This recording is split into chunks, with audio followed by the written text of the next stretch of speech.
সুরধ্বনির তীরে ও ও হে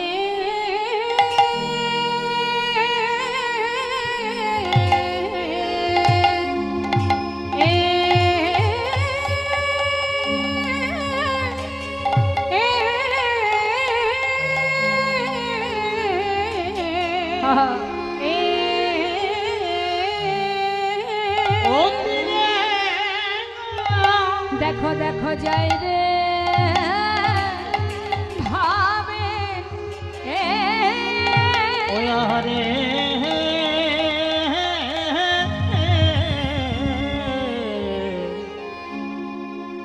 যাই রে ভাবে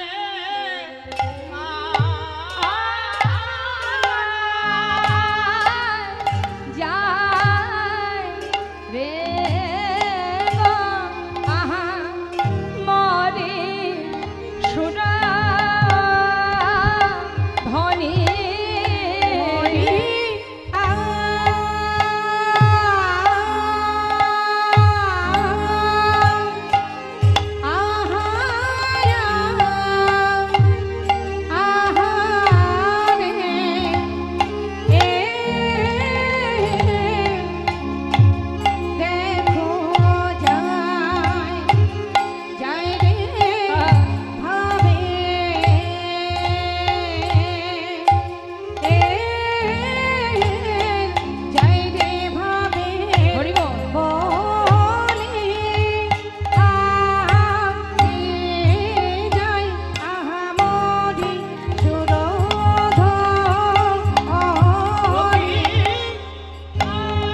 সুরধ্বনির তীরে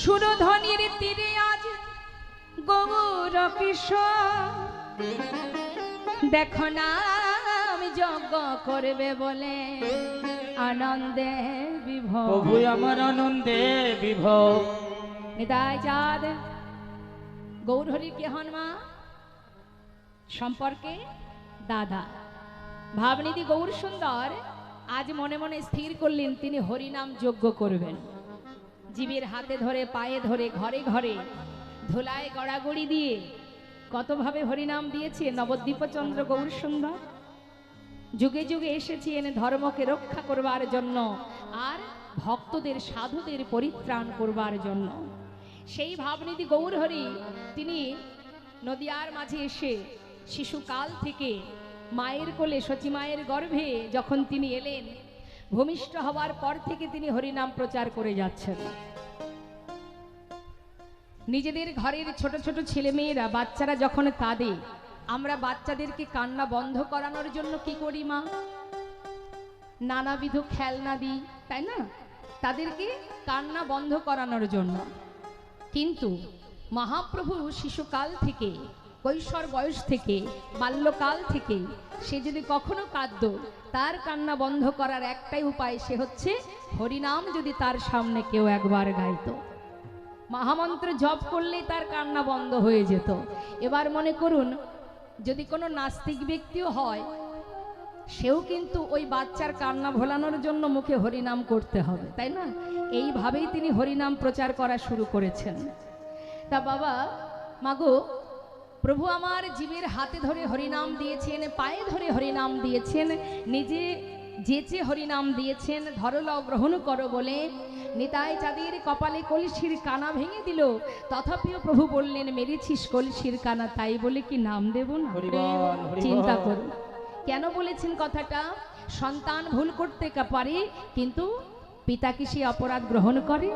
আপনার ছেলে যত অপরাধী করুক, আপনি কি তাকে তুচ্ছ করতে পারবেন? তাকে বাদ দিতে পারবেন? অতএব তাকে শুধরানোর জন্য, সঠিক পথে আনার জন্য জীবনের শেষ নিঃশ্বাস পর্যন্ত মা বাবা যেমন চেষ্টা করে যান, দয়াল গৌর সুন্দর তদ্রূপ সন্তানের মঙ্গলের জন্য, আমাদের ভালোর জন্য তিনি প্রতিটা মুহূর্ত চেষ্টা করে গেছেন। আজ তিনি ঘাটে মাঠে সর্বত্রে হরিনাম দিতে দিতে হঠাৎ তিনি ভাবলেন কি, আমি হরিনাম যজ্ঞ করব। হরি বল। তা যজ্ঞ করতে গেলে তার তো অনেক ব্যবস্থা নিতে হয়, তাই না? এই যে যজ্ঞটা হচ্ছে, মনে করুন 1 বছর ধরে আপনারা নানাভাবে অনেক পরিশ্রম করে কত রকমের ব্যবস্থা করতে হয়, ভিক্ষা করা, আয়োজন করা, নানাবিধ চিন্তা ভাবনা থাকে। এত কিছু চিন্তা ভাবনা করতে করতে 6 মাস 1 বছর লেগে যায় আমাদের, তাই তো মা? আর মহাপ্রভু তিনি কি করছেন, যজ্ঞ করবেন বলে পরামর্শ নিচ্ছেন, হরিনাম যজ্ঞ করবেন। তা এই যে হরিনাম যজ্ঞ মা, এর মাহাত্ম্য আছে। হরিনাম যজ্ঞ করলে, এই যে হরিনাম যজ্ঞ আপনারা করছেন, প্রত্যেকটা জায়গায় হরিনাম যজ্ঞ হচ্ছে, এই যজ্ঞের পিছনে অনেক মাহাত্ম্য আছে। কিন্তু যজ্ঞ করতে গেলে নিষ্ঠাভাবে করতে হবে, নিষ্ঠাভাবে ভজন করতে হবে, ভালোবাসতে হবে, সেবা দিতে হবে, তার প্রতি ভক্তি রাখতে হবে। আমরা যজ্ঞ করার পিছনে যদি আমাদের কোনো উদ্দেশ্য থাকে, খারাপ উদ্দেশ্য, ভালো নয়। অনেকে আছে না বাবা, দেখবেন যজ্ঞ করে, একটা গ্রামের মধ্যে হয়তো বিভিন্ন কারণবশত 4টে ভাগ হয়ে গেছে, 4টে ভাগ হয়েছে বলে 4 জায়গায় যজ্ঞ হচ্ছে, এবং 4 জায়গায় যজ্ঞ হওয়ার কারণে কি হচ্ছে, ঋষাঋষি শুরু হয়ে যাচ্ছে, তাই না মা? এই যে ঋষাঋষি করে যজ্ঞ করা, এতে কিন্তু ভক্তি অর্জন করা যায় না। জেনে রাখবেন, সবার আগে ভক্তি রাজ্যে প্রবেশ করতে গেলে, ভক্তি সঞ্চয় করতে গেলে, ভক্তি আস্বাদন করতে গেলে সবার আগে ভিতর থেকে হিংসাটাকে দূর করে দিতে হয়। বাবা, যত সময় আপনার ভিতর থেকে হিংসা দূর না হবে, আপনি লাখ লাখ টাকা খরচ করে বৈষ্ণব সেবা বলুন, ভগবত সেবা দিন, কোনো লাভ হবে না। তার প্রমাণ লালাবাবু জগৎ শেঠ।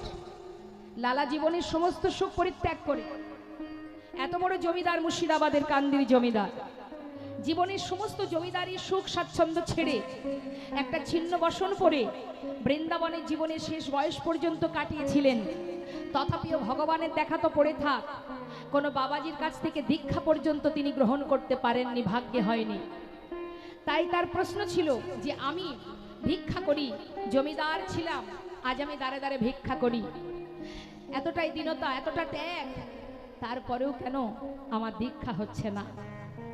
তখন সেই বলেছিলেন সেই বাবাজি যে লালা, তোমাকে বলেছি সবার দ্বারে ভিক্ষা করো। ভিক্ষা করার অর্থ কি মা? ভিক্ষা করা মানে তোমার অহংকার দূরীভূত হওয়া। তা তুমি সব জায়গায় ভিক্ষা করেছো, কিন্তু জগৎ শেঠের বাড়িতে ভিক্ষা করনি কেন? তাদের সঙ্গে আমাদের একটু পুরানো দ্বন্দ্ব আছে, তাহলে এটাই তো সমস্যা। দ্বন্দ্ব আছে বলে তাকে বাদ দিয়ে তুমি সবার ঘরে ভিক্ষা করেছো। যার সঙ্গে দ্বন্দ্ব, যার সঙ্গে তোমার বিবাদ, যার সঙ্গে ক্রোধ, হিংসা এখনো যুক্ত আছো, সেটাকে দূরীভূত করতে হবে। কেউ তোমার কাছে শত্রু নেই, একজন আছে, জগৎ শেঠ।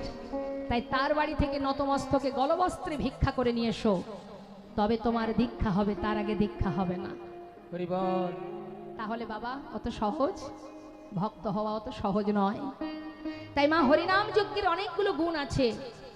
কি শাস্ত্রে বললেন, দান ব্রত তপতীর্থ ক্ষেত্রাদিনাঞ্ছাদ স্থিতা শক্তি দেব মহাতাং সর্ব পাপহর শোভা রাজস্ব অশ্বমেধানাং জ্ঞান আধ্যাত্ম বস্তুনা আকৃষ্ট হরিনামে স্থপিত শেষ নামেশ।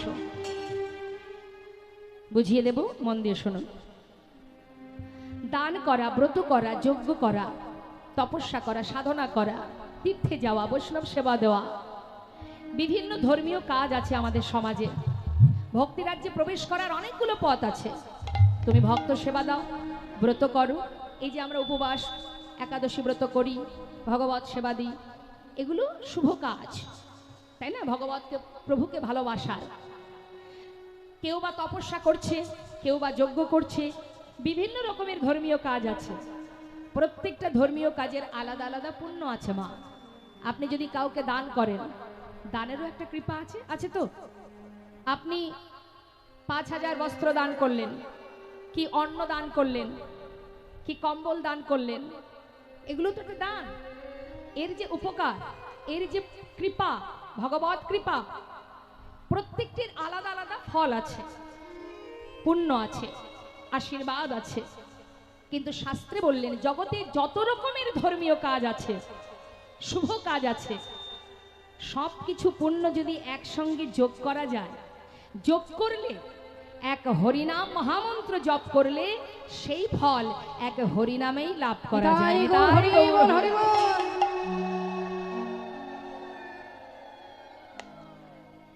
যজ্ঞ করো, অশ্বমের যজ্ঞ, নরমের যজ্ঞ, তপস্যা করো, শক্তি সাধনা।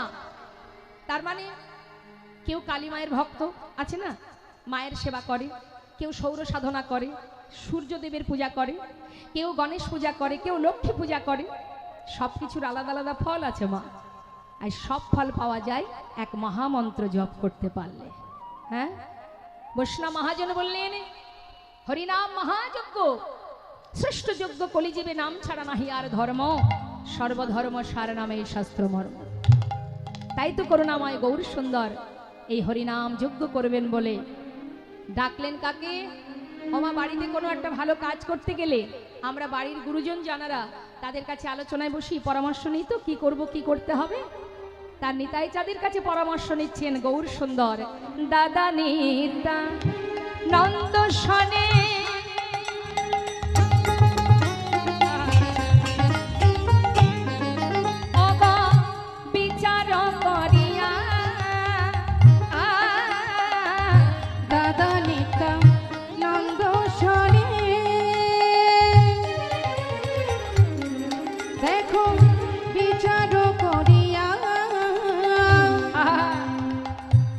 পরামর্শ করছি, পরামর্শ করিলাম, পরামর্শ করিলাম, আহা পরামর্শ করিলাম, পরামর্শ করিলাম। কি করিতে হবে দাদা পরামর্শ করিলাম। ওই না কি করিতে হবে দাদা পরামর্শ করিলাম। নিমন্ত্রণের লাগে প্রভু শ্রীবাসে পাঠাইলাম। ওই না নিমন্ত্রণে লাগি প্রভু শ্রীবাসে পাঠাইলাম। নিমন্ত্রণের লাগে প্রভু শ্রীবাসে পাঠাইলাম। হরি বল। দাদা আমায় বলে দাও আমি কিভাবে কি করব, যজ্ঞ করতে হবে। দাদা নিত্যানন্দ প্রভু বলে উঠলেন, নিমাই যজ্ঞ যদি করতে হয় ভাই, নদিয়ার সাধু গুরু বৈষ্ণবকে নিমন্ত্রণ করতে হবে, কাউকে বাদ দেওয়া যাবে না। কারণ শাস্ত্রে আছে বৈষ্ণবের চরণ ব্রজ অবনীর সুখ সম্পদ, শুনো ভাই দিয়া এক মন, আশ্রয় করিয়া ভাজে তারে কৃষ্ণ নাহিতে যে আর সমরে অকারণ। হরি বল। বৈষ্ণবের চরণ জল কৃষ্ণ ভক্তি বল, আর কিছু নাহি বলবন্ত। বৈষ্ণবের চরণ রেণু মস্তকের ভূষণ বেনু, আর নাহি ভূষণের অন্ত। মহন্তের স্বভাব হয় তারিতে পামর, নিজ কার্য নয় তো বুঝান পরঘ। অনিমায় বৈষ্ণব ছাড়া যজ্ঞ সম্ভব নয়। সাধুগুরু বৈষ্ণব নিমন্ত্রণ করবে, সসম্মানে চরণ ধৌত করবে, তাদের সেবার ব্যবস্থা করতে হবে। নদেবাসী কাউকে বাদ দেওয়া যাবে না, সর্বত্র নিমন্ত্রণ করো। দাদা তাই হবে। নিমন্ত্রণের দায়িত্ব কাকে দেব দাদা? না, নবদ্বীপের সমস্ত অলিগলি একজন চেনে, তিনি কে? শ্রীবাস পণ্ডিত। আমার শ্রীবাস পণ্ডিত কে ছিলেন না পরে? দেবর্ষি নারদ। তা বলছি একমাত্র শ্রীবাসই জানে কোথায় কোন গলিতে যেতে হবে। তা দেরি না করে শ্রীবাসের উপরে দায়িত্ব দিয়েছে। শ্রীবাস পণ্ডিত বলছে, প্রভু কোনো অসুবিধা নেই, নিমন্ত্রণের দায়িত্ব আমিই নিলাম। তবে নিতাই চাঁদ বললেন, শোনো শ্রীবাস, নিমন্ত্রণ করতে হলে নিয়ম আছে, তুমি কি সেটা জানো? না তো প্রভু, তুমি বলে দাও। আমার মায়েদের কাছে জিজ্ঞাসা করি, ওমা বাড়িতে শুভ কাজ করার আগে যখন নিমন্ত্রণ করেন, সাধুগুরু বৈষ্ণব বলুন, আত্মীয় স্বজন বলুন, কিভাবে করেন নিমন্ত্রণ?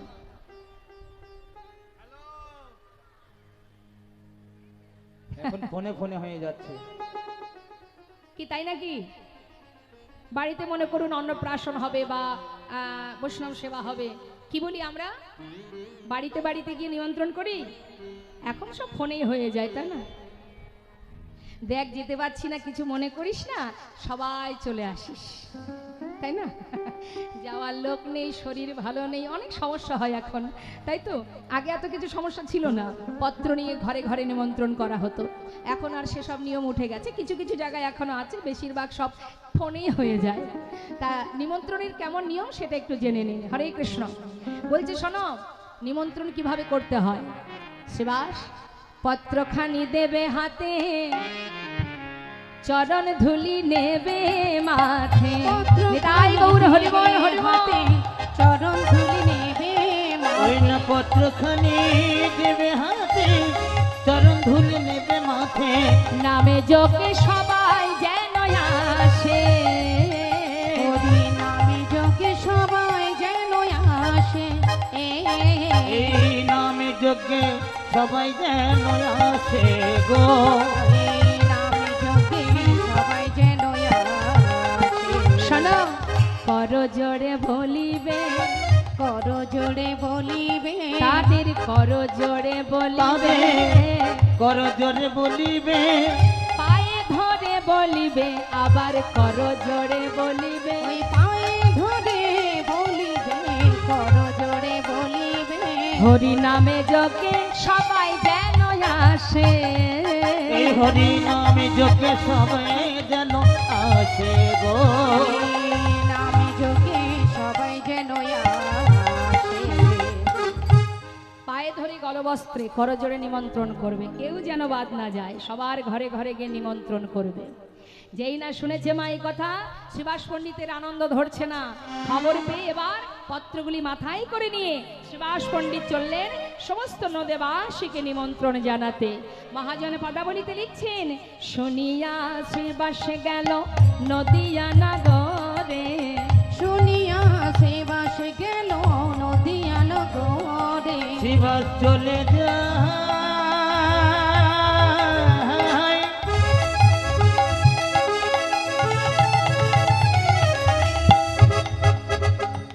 ওই দেখো নদীর পথে পথে,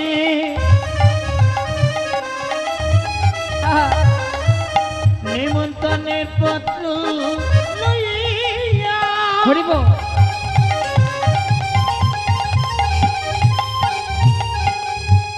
শিবাস চলে যাই গো।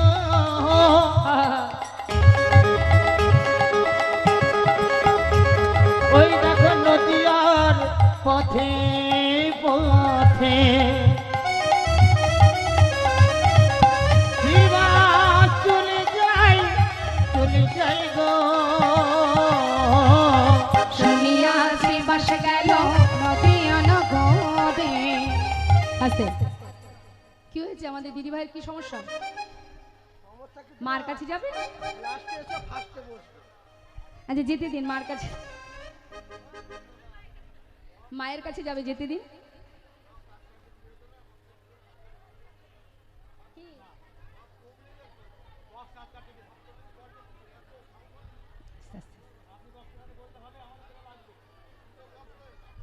আস্তে আস্তে আস্তে।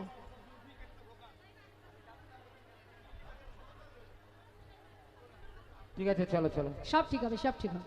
সব ঠিক হয়ে যাবে। এটাই তো, হ্যাঁ ঠিক। বসুন।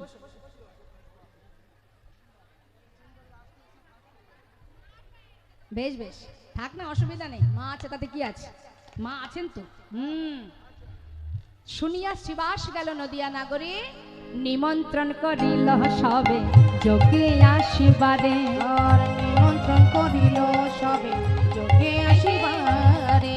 আপনারাও আসিবেন, হ্যাঁ হ্যাঁ, আপনারাও আসিবেন, আপনারাও আসিবেন, আপনারাও আসিবে। ওই হরি নাম মহাযজ্ঞে আপনারাও আসিবেন, হরি নাম মহাযজ্ঞে আপনারাও আসিবেন।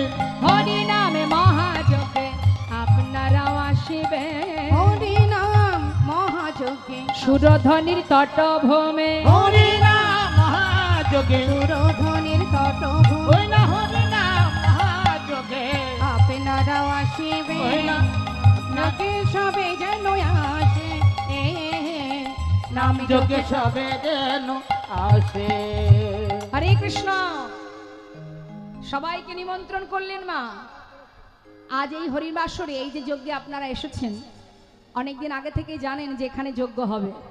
এবার আপনারাই বলুন, সারা বছর পর এইখানে সমস্ত সাধুগুরু বৈষ্ণব আসে, বৈষ্ণবের চরণধুলি পাওয়া, ভগবত কথা শ্রবণ করা, এ কিন্তু ঘরে পাওয়া যায় না মা। তার জন্যে সকলের মন এক হতে হয়, যার সুন্দর দৃষ্টান্ত হলো এই হরিবাসর। তা এখানে যে আপনাদেরকে নিমন্ত্রণ করেছে কমিটির কর্মকর্তা যারা আছেন, তারা বলেছেন অমুক জায়গায় অমুক আসরে হরিনাম কীর্তন হবে, তোমাদের সবার নিমন্ত্রণ, তাই তো? এই যে হরিনাম যজ্ঞ, হরিনাম দান, শাস্ত্রে বললেন জগতে যত রকমের দান থাকুক না কেন, তার মধ্যে শ্রেষ্ঠ দান হলো হরিনামামৃত সুধা দান। নিতাই গৌর হরি। হরিনামামৃত সুধা, নাম অমৃত সুধা। এই যে অমৃত সুধা দান, এই দানে কি হয়? জীবের কল্যাণ হয়, সমাজের কল্যাণ হয়, পৃথিবীর মঙ্গল হয়। তাহলে মা, আপনারা আয়োজন শুনেছেন, ছুটে এসেছেন আস্বাদনের জন্য। একবার ভাবুন নবদ্বীপে নদিয়াবাসীর কথা, যে গৌরহরিকে নদিয়াবাসী এত ভালোবাসে, আজ যখন তিনি যজ্ঞের নিমন্ত্রণ করেছে, গৌর দর্শনে পাওয়ার আশা তাদের দ্বিগুণ বেড়ে গেছে। নিমন্ত্রণ করা মাত্রই তারা আর ঘরে থাকতে পারছে না, আস্তে তারা আর ঘরে থাকতে পারছে না। চিন্তা করুন, যার কথা শোনার জন্য আপনারা অধীর আগ্রহ নিয়ে বসে আছেন, শুধুমাত্র শোনার জন্য, যাকে চোখে দেখেননি, শুধু তার কথা শোনার জন্য এত পাগল হয়েছেন আপনারা। তাহলে মা, জগতে এমনও একজন আছে যার ইশারায় এই ধরিত্রী চলে, এই ভুলোক সৃষ্টি, যাকে না দেখলেও বিশ্বাস করা যায়, যাকে চোখে না দেখলেও ভরসা করা যায়, যাকে না দেখলেও তার প্রতি নির্ভরশীল হওয়া যায়। সেই ভগবান করুণাময় বিশ্ব ব্রহ্মাণ্ডের মালিক যখন যজ্ঞের আয়োজন করেছে, যদি আপনারা শোনার জন্য ছুটে এসেছেন, একবার যদি শুনতে পান গৌরহরি তিনি আমাদেরকে আহ্বান করেছেন, ডেকেছেন, আমন্ত্রণ করেছেন, তার মতো আনন্দ কি আর থাকবে জীব জগতের? আনন্দে আত্মহারা হয়ে যেই না চিঠি পেয়েছে, নিমন্ত্রণ পত্র পেয়েছে, সাধুগুরু বৈষ্ণব গৌর বদন দর্শনের জন্য পাগলের ন্যায় ছুটতে ছুটতে যাচ্ছে। মহাজন বলে উঠলেন, আহা, সমস্ত ভক্তগণ ছুটছে নিমন্ত্রণের পত্র পাইয়া আনন্দিত মন। নিমন্ত্রণের পত্র পাইয়া আনন্দিত মন। আহা, নিমন্ত্রণের পত্র পাইয়া আনন্দিত মন। ওই না নিমন্ত্রণের পত্র পাইয়া আনন্দিত মন। সুরধনের তীরে আসিন দিল দর্শন। সুরধনির গৌর হরিবন হরিবন দিল দর্শন। আর সুরধনের তীরে আসিন দিল দর্শন। ওই না সুরধনির তীরে আসি দিল দর্শন। আনন্দ ধরে না, আনন্দ ধরে না না, না আনন্দ ধরে না, আনন্দ ধরে না। আজি গৌর বদন হেরবে বলে আনন্দ ধরে না। ওই না গৌর বদন হেরবে বলে আনন্দ ধরে না। আজি গৌর বদন হেরবে বলে হরি হরি হরি বলে। গৌর বিদায় গৌর হরি বল। ওকে হরি হরি হরি বলে, গৌর বদন হেরবে বলে। তাদের আনন্দ ধরে না। সুরধনির তীরে আসি দিল দর্শন। ওই না সুরধনির তীরে আসি দিল দর্শন। সমস্ত নদীবাসী ভক্তবৃন্দ তারা সবাই মিলে সুরধনির তীরে এসে উপস্থিত। জয় নেতাই জয় গো। তোমা যখন কিনা নবদ্বীপের সুরধনির তীরে সমস্ত ভক্তগণ এসে উপস্থিত, গৌরবদন দর্শন করছে, আর প্রভু ভক্তগণকে সাথে করে নিয়ে মনের আনন্দে হরিনাম মহামন্ত্র জপ করছে। সবাই মিলে একবার আমরা গাইব, মহামন্ত্র জপ করব। তুলুন সবাই হাত।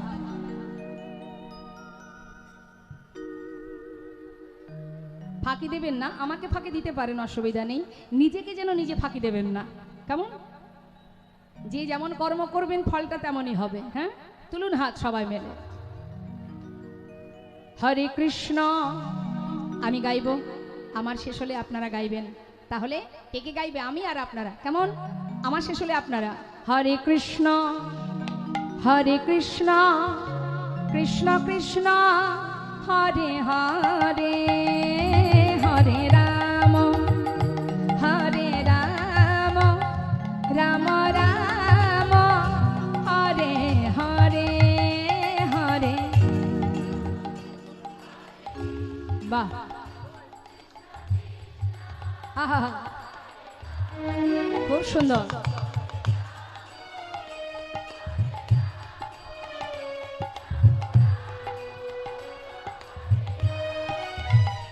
কণ্ঠটা খুব মিষ্টি এবং প্রত্যেকের মধ্যে যে তাল জ্ঞান আছে এটা আমি দেখে খুব খুশি। কিন্তু যে হাতে যে করতাল, হ্যাঁ, এটা তো একটা যন্ত্র আমাদের, করতাল, করযুক্ত তাল।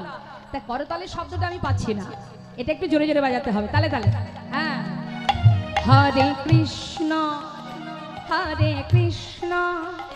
কৃষ্ণ কৃষ্ণ হরে হরে, হরে রাম রাম রাম হরে হরে হরে। বাহ, খুব সুন্দর। এ হরে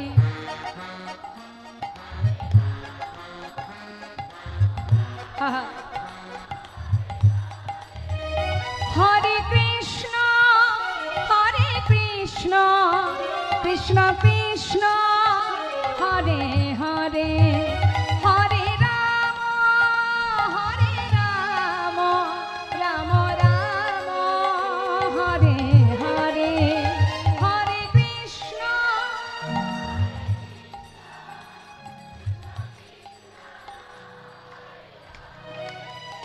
হরে রাম হরে বাবা রাম। এ হরে কৃষ্ণ হরে কৃষ্ণ কৃষ্ণ কৃষ্ণ হরে হরে, হরে রাম রাম রাম হরে হরে, হরে কৃষ্ণ কৃষ্ণ কৃষ্ণ কৃষ্ণ হরে হরে, হরে রাম নিতাই গৌর হরি বল। হরে হরে কৃষ্ণ কৃষ্ণ কৃষ্ণ হরে হরে, হরে রাম রাম রাম হরে হরে। হরে। আজ ভক্তগণকে সাথে করে নিয়ে প্রভু আমার হরিনাম যজ্ঞ আয়োজন করলেন। মহাজন পদাবলীর শেষে তিনি দীনতা প্রকাশ করে বললেন, দেখো দেখো নয়ন ভরে গোরারু সকলে হেরিল, বাসুদেব ঘোষে হেরে যেন প্রভাসে মিলিল। বাসুদেব খুশি কহে যেন প্রভাসে মিলিল। জনে তাই জয় গজ রাধেশ্যাম। এত সময় আমরা গৌর কথার মধ্যে ছিলাম, গৌরচন্দ্রিকা আস্বাদন করলাম। এবার আমরা চলে যাব লীলা কথায়। তাই চলুন আমরা সবাই লীলা আস্বাদনে যাব। কোথায় মা? বৃন্দাবনে। তা চলুন সবাই আমরা বৃন্দাবনে যাই। বৃন্দাবনে গিয়ে একটা ভজন শুনতে শুনতে চলে যাব, আবার একটু কষ্ট হবে।